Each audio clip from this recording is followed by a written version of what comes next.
नमस्कार दोस्तों, आशा करता हूँ आप सब कुशल मंगल हैं। दोस्तों, आपका साथी मनीष स्पिरिचुअल सीए चैनल में आपका फिर से स्वागत करता हूँ। आज एपिसोड 76 दूसरे अध्याय के श्लोक 41 सांख्य योग पर विचार विमर्श करेंगे। तो दृढ़ निश्चय या निश्चयात्मक से कर्मयोगी बनना, ये पहला शब्द है। कर्मयोगी बनते हैं कि जैसे नदी को समुद्र में जाने के लिए स्पष्ट किनारों और रास्तों की आवश्यकता होती है। नदी पे आप बांध बना देंगे तो वो स्लो हो जाएगा, या डाइवर्ट कर देंगे तो वो स्लो हो जाएगा, या पानी का दिशा बदल जाएगा। वैसे ही मन को मार्गदर्शन की आवश्यकता होती है। दृढ़ निश्चय और आध्यात्मिक अभ्यास की अंतहीन शाखाएं बहुशाखा होती हैं जो मैं बोध को बाधा बनाती है। मोक्ष तक, यानी कि मृत्यु के बाद मोक्ष तक, हमें जीवन के अनुभवों का उपयोग करके विकसित होते रहना है, अपने आप को इवॉल्व करते रहना है with time and the life journey. और उसके लिए हमें तैयार रहने की आवश्यकता होती है। वह दृष्टिकोण है कर्मयोग। उदाहरण के लिए असुरक्षित महसूस करने वाला व्यक्ति जो भी होता है, वह स्वीकार नहीं कर सकता कि मैं ही सब कुछ का सत्य हूं।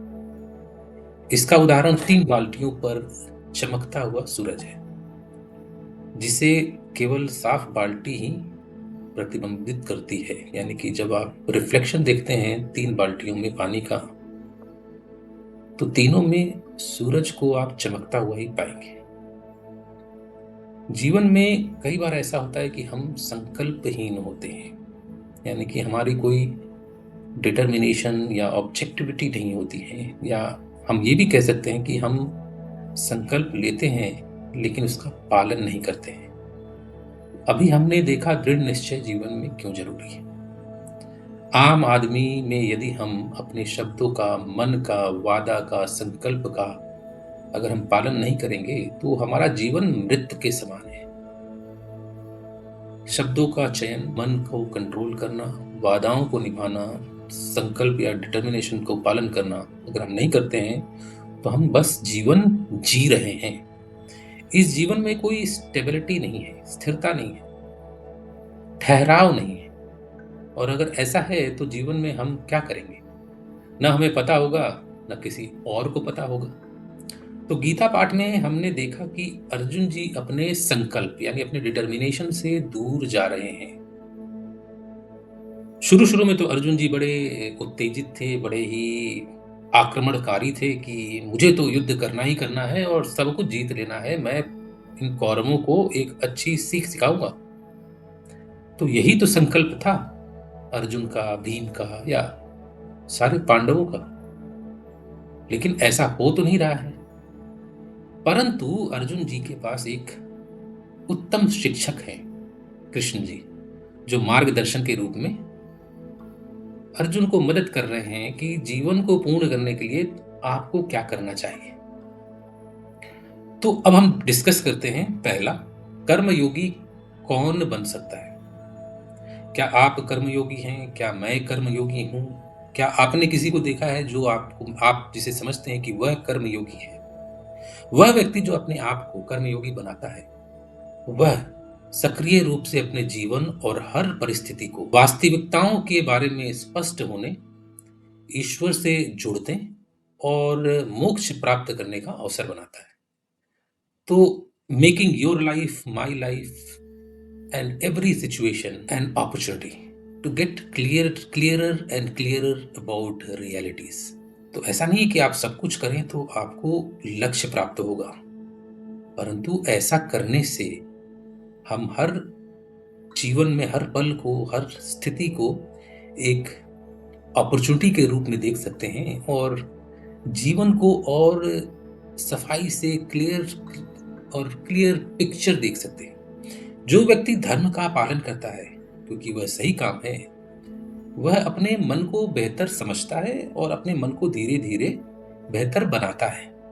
यदि आप और मैं राइटियसनेस, धर्म का मतलब रिलीजन नहीं है, राइटियसनेस का पालन करते हैं, सही क्या है उसका पालन करते हैं, तो हम अपने जीवन और अपने मन को धीरे धीरे बेहतर बनाते चलते हैं। कर्मयोगी वह है जो धर्म का पालन करता है, मन को बेहतर बनाता रहता है और मोक्ष की तरफ अग्रसर रहता है। यह कर्मयोग है जो हमें मदद कर सकता है। तो मेरा प्रश्न है कि क्या आपने किसी कर्मयोगी को देखा है, या क्या आप सोचते हैं कि आप कर्मयोगी हैं? तो उत्तर दीजिए कमेंट सेक्शन में। तो चलते हैं अध्याय 2 सांख्य योग के श्लोक 41 पर। परंतु उससे पहले मेरा नम्र निवेदन है कि मेरे चैनल को लाइक और सब्सक्राइब करें और अपने मित्रों के साथ भी शेयर करें। व्यवसाय आत्मिका बुद्धि एका इह कुरु नंदन, बहुशाखा ही अनंता च बुद्धय अववयासियाम नाम। व्यावसायिकता का अर्थ क्या है? दृढ़ निश्चय। हमने पहले एग्जाम्पल में भी देखा कि दृढ़ निश्चय क्यों जरूरी है। वह बुद्धि जो एकाग्र चित्त हो और अपने उद्देश्य में, अपने ऑब्जेक्टिव्स के लिए डिटर्मिन्ड हो। हमने स्टार्टिंग में ही देखा कि दृढ़ निश्चय क्या होता है। अब कृष्ण जी अर्जुन को बोलते हैं कि हे अर्जुन, व्यावसायिकता का अर्थ है दृढ़ निश्चय। बोलचाल की भाषा में या व्यवसाय में हम कह सकते हैं कि व्यापार, लेकिन संस्कृत में इसका अर्थ है एकाग्रचित्त होना। शब्दों से लग रहा है कि व्यवसाय की बात कर रहे हैं, लेकिन संस्कृत में इसका अर्थ है कि एकाग्रचित्त होना और दृढ़ संकल्प होना। आत्मिका का एक विशेषण है जो आत्मा से लिया गया है, जिसका अर्थ है आत्मा या सार, समरी ऑफ लाइफ। इस प्रकार व्यवसाय और आत्मिका को जोड़ दें और इसमें एक बुद्धि का अर्थ और जोड़ दें, तो वह बुद्धि जो एकाग्र चित्त है वह अपने उद्देश्य में अडिग है। तो 3 शब्द अगर हम देखें, ध्यान से अपने जीवन में लागू करें, तो हम अपने जीवन को सरल और अच्छा जी सकते हैं। पहला है व्यवसाय यानी एकाग्र चित्त होना। दूसरा है आत्मिका, जिसका अर्थ है हम जिसे हम कह सकते हैं कि हमारे जीवन का सार क्या है, और हम इसमें बुद्धि लगा दें तो हम अपने जीवन को एक सरल मार्ग बना सकते हैं। तो कृष्ण जी भी तो यही संदेश दे रहे हैं अर्जुन को। कृष्ण जी इस बात पर प्रकाश डालते हैं कि ऐसी दृढ़ बुद्धि वाले लोग मार्ग पर अडिग रहते हैं, जबकि दृढ़ संकल्प की कमी वाले लोग विचारों की अनगिनत शाखाओं से विचलित होते रहते हैं। तो जिनमें दृढ़ संकल्प नहीं है, शायद उनके दिमाग में मल्टी डायरेक्शनल विचार आते हैं, और जो दृढ़ संकल्प है वो शायद एक दिशा में चल रहा है और अपने लक्ष्य को प्राप्त करने की कोशिश कर रहा है। यह श्लोक आध्यात्मिक अभ्यास में एकाग्र और अविचल मन के महत्व को रेखांकित करता है। कृष्ण अर्जुन को कुरुनंदन कहकर संबोधित करते हैं, जो योग का अभ्यास करने वालों में बुद्धि की प्रकृति की व्याख्या करते हैं। जो लोग व्यवस्थित होते हैं, दृढ़ बुद्धि रखते हैं, वे खुद को एक ही लक्ष्य, एक पर केंद्रित करते हैं।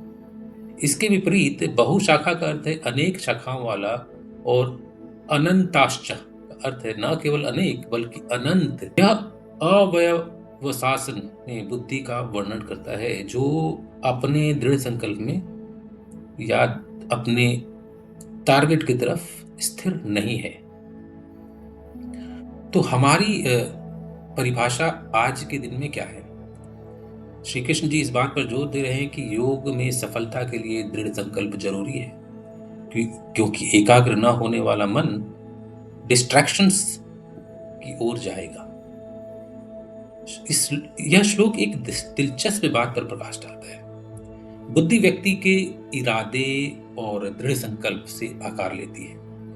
जैसे हमारे इरादे होंगे, जैसे हमारे संकल्प होंगे, वैसे ही हमारा बुद्धि जो है, हमारा ब्रेन है, वैसे इवॉल्व होगा। हमारी पूरी चेतना हमारे इरादे का अनुसरण करती है, फॉलो करती है।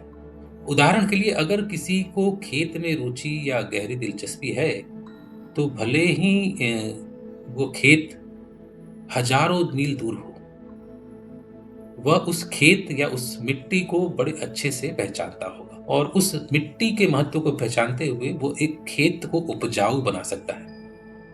दूसरा उदाहरण है कि अगर मुझे और आपने किसी स्पोर्ट्स में रुचि है, गहरी दिलचस्पी है, तो अगर अगर आप क्रिकेट में रुचि रखते हैं तो अगर मैच मुंबई में हो या ऑस्ट्रेलिया में हो, आपका ध्यान टेलीविजन के माध्यम से उस दिशा में जाएगा और वहां टिका रहेगा, क्योंकि आपको खेल पसंद है।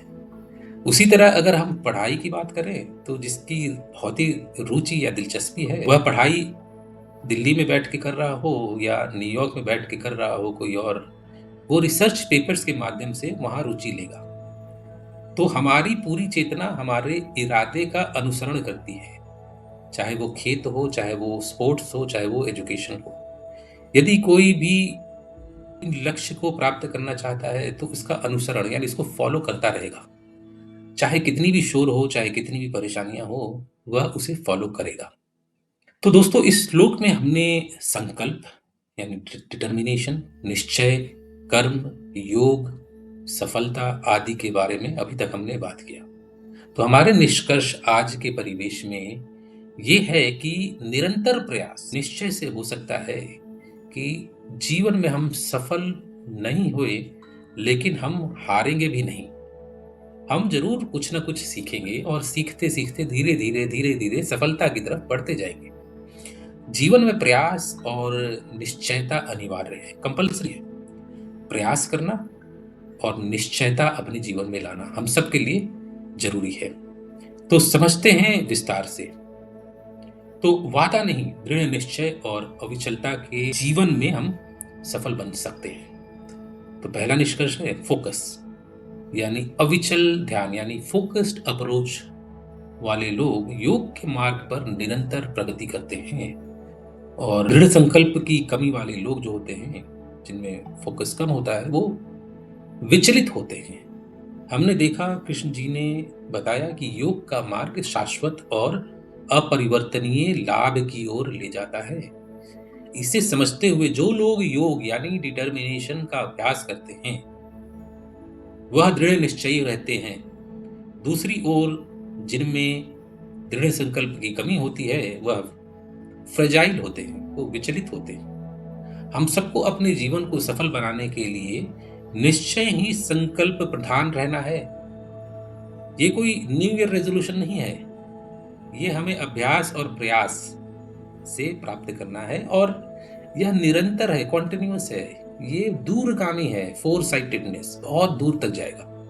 हम सबको प्रयास करना है कि वादा नहीं, निश्चय करें कि हम कर्म और धर्म के मार्ग पर चलेंगे। दूसरा निष्कर्ष है डायरेक्शन। तो डायरेक्शन एक तरह से दिशा दर्शक है।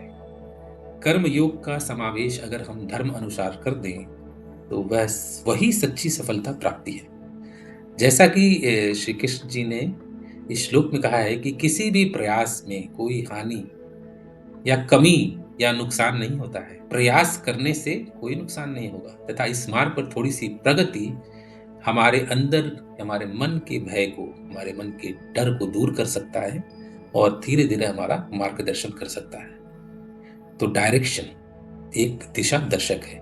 हम लोगों को भी जीवन में सदैव प्रयास और प्रयत्न करना चाहिए कि हम सही डायरेक्शन में चलें।